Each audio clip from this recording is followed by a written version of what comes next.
ଭକ୍ତର ଭାବରେ ବନ୍ଧା ପ୍ରଭୁ ଭଗବାନ। ଭକ୍ତର ଭକ୍ତିରେ ଭଗବାନ ପ୍ରୀତ ହୁଅନ୍ତି।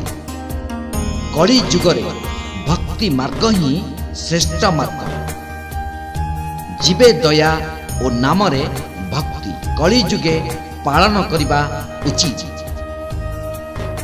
ଏହିଭଳି ଜଣେ ଭକ୍ତ ହେଉଛନ୍ତି ପୁରୀ ଜିଲ୍ଲା ବ୍ରହ୍ମଗିରି ବ୍ଲକ ଅଞ୍ଚଳର ଖଜୁରିଆ ନିକଟ କାଣ୍ଡଗୋଦାର ମନେଇ ସାହୁ। ଶ୍ରୀଜଗନ୍ନାଥଙ୍କ ପରମ ଭକ୍ତ।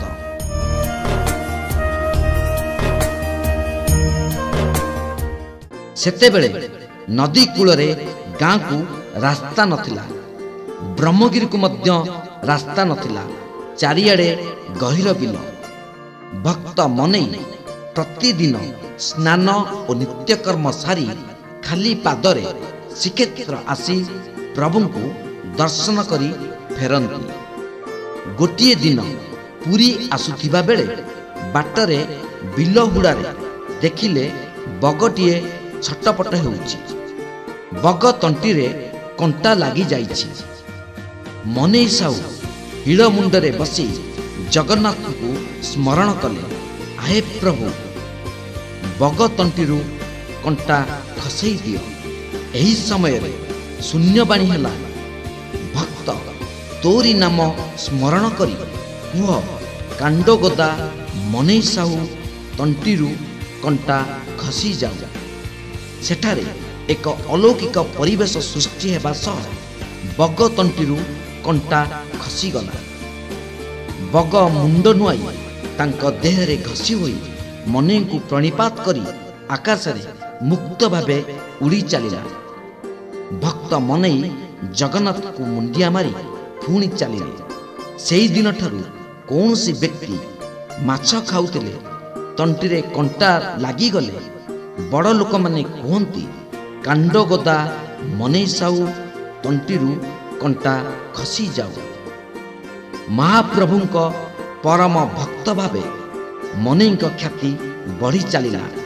ଅନ୍ୟପଟେ ଓଡ଼ିଆ ଭାଗବତର ରଚୟିତା କପିଳେଶ୍ୱରପୁରର ଜଗନ୍ନାଥ ଦାସ ଭାଗବତ ଲେଖିବା ପରେ ସମ୍ପୂର୍ଣ୍ଣ କରିବା ପାଇଁ ଆଉ କ'ଣ ପଦ ଲେଖାଯିବ ଓ ସଂଶୋଧନ ହେବ ଭାବି ଭାବି ମହାପ୍ରଭୁଙ୍କୁ ସ୍ମରଣ କରୁଥାନ୍ତି। ସ୍ୱପ୍ନାଦେଶ ହେଲା, ଦାସେ ତାଳପତ୍ର ଖେଦା ଗଣ୍ଠିଲି ଧରି କାଣ୍ଡଗୋଦାର ମନେଇ ସାହୁ ପାଖକୁ ଯାଅ। ଏଣେ ମନେଇ ସାହୁଙ୍କୁ ସ୍ୱପ୍ନ ହେଲା, ଜଣେ ପଣ୍ଡିତ ଗୋସେଇଁ ଭାଗବତ ସଂଶୋଧନ ପାଇଁ ପହଞ୍ଚିବେ। ଗୋସେଇଁ ସକାଳୁ ତାଳପତ୍ର ଖେଦା ଗଣ୍ଠିଲି ଧରି ମନେଇଙ୍କ ଘରେ ପହଞ୍ଚିଲେ। ମନେଇ ବିଲକୁ ଯାଇଥିଲେ। ବିଲରୁ କଙ୍କଡ଼ା, ମୀନ ସହ ଅନ୍ୟାନ୍ୟ ମାଛ ଧରି ଘରକୁ ଆସିଥିଲେ। ଗୋସେଇଙ୍କୁ ଦେଖି ପ୍ରଣିପାତ ହେବା ସହ ଆସନ ପକାଇ ବସାଇଲେ। ପରେ ରନ୍ଧାରନ୍ଧି କରି ଗୋସେଇଙ୍କୁ ଆମିଷ ଦେବାରେ ଗୋସେଇଁ ଚିନ୍ତାରେ ପଡ଼ିଲେ। ସେଦିନ ଥିଲା ଏକାଦଶୀ। ଗୋସେଇଁ ଆଖି ବୁଜି ଭାବୁଥାନ୍ତି, ହଠାତ୍ ଅଭଡ଼ା ବାସ୍ନା ଆସିଲା। ଗୋସେଇଁ ଆଖି ଖୋଲିବା ପରେ ଆଶ୍ଚର୍ଯ୍ୟ ହେଲେ, ଏ କ'ଣ ପ୍ରଭୁଙ୍କ ଲୀଳା। ଆନନ୍ଦ ବଜାରର ଅଭଡ଼ା, ଡାଲି, ବେସର କଦଳୀ ପତ୍ରରେ ବଢ଼ା ହୋଇଛି। ଗୋସେଇଁ ସବୁ ବୁଝିଗଲେ, ଏସବୁ ପ୍ରଭୁଙ୍କ ଲୀଳା। ତାଳପତ୍ର ଗଣ୍ଠିଲି ଥୋଇ ସଂଶୋଧନ କରିବା ପାଇଁ କହି ଗୋସେଇଁ ଗାଁକୁ ଫେରିଲେ।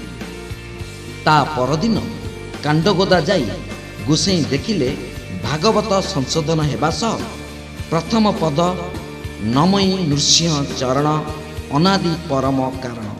ମନେଇଙ୍କୁ ମୁଣ୍ଡିଆ ମାରି ଭାଗବତ ଧରି ଗୋସେଇଁ ଫେରିଲେ।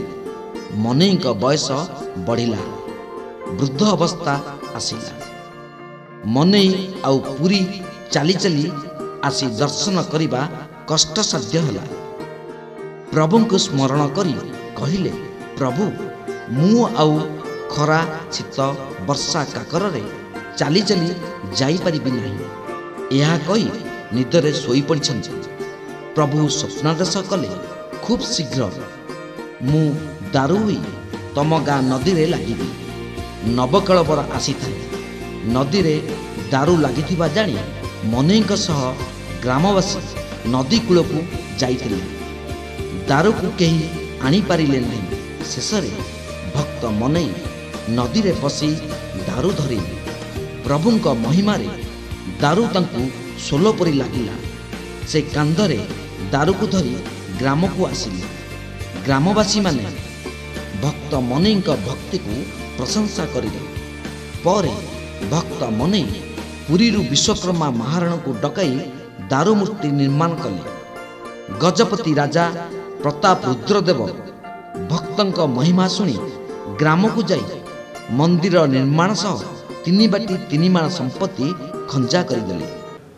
ଜଗନ୍ନାଥ ଦାସ ଏ ଭାଗବତ ସଂଶୋଧନ କଲେ। ତେଣୁ କାଣ୍ଡ ଭାଗବତ ଆଉ ଚାରିପଦ ରହିଗଲା, ସେଇଟା ସମ୍ପୂର୍ଣ୍ଣ କରିପାରିଲେ ନାହିଁ। ଜଗନ୍ନାଥ ନିର୍ଦ୍ଦେଶ ହେଲା ସେ କାଣ୍ଡଟାରେ ଭକ୍ତର ମନେ ରୂପେ ଜଣେ ଅଛନ୍ତି, ତାଙ୍କରି ପାଖକୁ ଯାଅ। ଶୂନ୍ୟବାଣୀ ହେଲା, ସେହି ଭାଗବତ ସମ୍ପୂର୍ଣ୍ଣ କରିବେ। ତେଣୁ ସିଏ ଯେତେବେଳେ ଆସି ପହଞ୍ଚିଲେ, ଭକ୍ତପ୍ରିୟ ମନେଇ ଜମିକି ଯାଇଥିଲେ ହଳ ବୁଲିବା ପାଇଁ। ସେଠୁ ଆସିଲେ, ଆସିବା ପରେ ତାଙ୍କୁ ପଚାରିଲେ ତମ ନାଁ ଭକ୍ତ ମନେଇ? ନା ଆଜ୍ଞା। କୁଆଡ଼େ ଆସିଥିଲେ? ନା ଆପଣଙ୍କର କାମ ଥିଲା, ଭାଗବତ ଏଇ ଯେଉଁ ଅବଶିଷ୍ଟାଂଶ ଆପଣ ହିଁ ପୂରଣ କରିବେ, ଜଗନ୍ନାଥଙ୍କ ନିର୍ଦ୍ଦେଶ ଅଛି। ତାଙ୍କର ଏପରି ତାଙ୍କର କଣ୍ଠରେ ସରସ୍ୱତୀ ବିଦ୍ୟମାନ ହେଲେ, ସେ ବର୍ତ୍ତମାନ ଭାଗବତଟି ସମ୍ପୂର୍ଣ୍ଣ ରୂପେ ସମ୍ପୂର୍ଣ୍ଣ କଲେ। କ'ଣ କଲେ? ତୁ ଯେବେ ମନେ ଏକ ଭାବୁ ଏଘର ସଂସାର ତରିବୁ, ମୂଳଟି ଅଟଇ ବିଶ୍ୱାସ କହି ଜଗନ୍ନାଥ ଦାସ। ବିଶ୍ୱାସ ମୂଳ କର୍ମ ଯେତେ ଫଳନ ଫଳେ କରା। ତେଣୁ ସବୁ ହେଉଛି ବିଶ୍ୱାସ ମିଳେ ଭଗବାନ। ବିଶ୍ୱାସ ନଥିଲେ ଭଗବାନ ଆମେ ପାଇପାରିବା ନାହିଁ। ତେଣୁ ଏପରି ଭକ୍ତ ସେ ଭକ୍ତ ପ୍ରିୟ ମନେଇ ତାଙ୍କ ନାମସ୍ମରଣ ଯେ କୌଣସି ଲୋକ ତାଙ୍କ ନାମ ଧରନ୍ତି ସେ ସମସ୍ତେ ଉପକୃତ ହୁଅନ୍ତି। କଣ୍ଟା ଲାଗିଗଲେ ତଣ୍ଟିରେ ମୋର କଣ୍ଟା ଖସିଯାଏ। ଏବେ ସେଠାରେ ତ୍ରିଦେବ ଠାକୁର ପୂଜା ପାଉଛନ୍ତି। ମନ୍ଦିର ଭିତରେ ଶ୍ରୀ ବଳଭଦ୍ର, ଦେବୀ ମା ସୁଭଦ୍ରା, ଶ୍ରୀ ଜଗନ୍ନାଥ ଓ ଶ୍ରୀ ସୁଦର୍ଶନଙ୍କ ସହ ଭକ୍ତ ମନେଇ ଓ ଚଳନ୍ତି ପ୍ରତିମା ଲକ୍ଷ୍ମୀ ନାରାୟଣ ପୂଜା ପାଉଛନ୍ତି। ଶ୍ରୀମନ୍ଦିର ପରି ସମସ୍ତ ନୀତିକାନ୍ତି, ପୂଜା ପାର୍ବଣ ଓ ଯାନିଯାତ୍ରା ଆଦି ଗ୍ରାମ କମିଟି ସମ୍ପାଦନ କରୁଛନ୍ତି। ଭକ୍ତ ମନେଇ ମକର ସଂକ୍ରାନ୍ତି ଦିନ ଜନ୍ମ ହୋଇଥିବାରୁ ସେଠାରେ ମକର ମେଳା ବଡ଼ ଧୁମଧାମରେ ପାଳିତ ହେଉଛି। ମନ୍ଦିରରେ ପ୍ରତିଦିନ ଭାଗବତ ପାଠ କରାଯାଉଛି। ମନ୍ଦିର ପାଖରେ ଏକ ବଡ଼ ପୁଷ୍କରିଣୀ ଅଛି। ମନ୍ଦିର ରୋଷଘର ସମେତ ମନେଇଙ୍କ ନାମରେ ସେବା ପ୍ରତିଷ୍ଠାନ, ମନେଇଙ୍କ ନାମରେ ସେହି ଗ୍ରାମରେ ମଧ୍ୟ ଇଂରାଜୀ ବିଦ୍ୟାଳୟ ଓ ମହାବିଦ୍ୟାଳୟ ରହିଛି। ଭକ୍ତ ମନେଇ ପବିତ୍ର ଦୋଳ ପୂର୍ଣ୍ଣିମାରେ ଦେହତ୍ୟାଗ କରିଥିଲେ। ମନେଇଙ୍କ ବଂଶରେ କେହି ନଥିବାରୁ ପାଇକପଡ଼ା ସାହିର ସେହି ଖୋଲା ଘର ଢିଅରେ ଯଜ୍ଞକୁଣ୍ଡ ରହିଛି। ସେଠାରେ ଭାଗବତ ପାଠ କରାଯାଉଛି। ମନେଇ ସାହୁ ଆମେ ଯେତେବେଳେ ଶୁଣିଲୁ, ମନେଇ ସାହୁ ଜଣେ ଥିଲେ ଆମ ଗାଁରେ ଜଣେ ବୟସ୍କ ଲୋକ।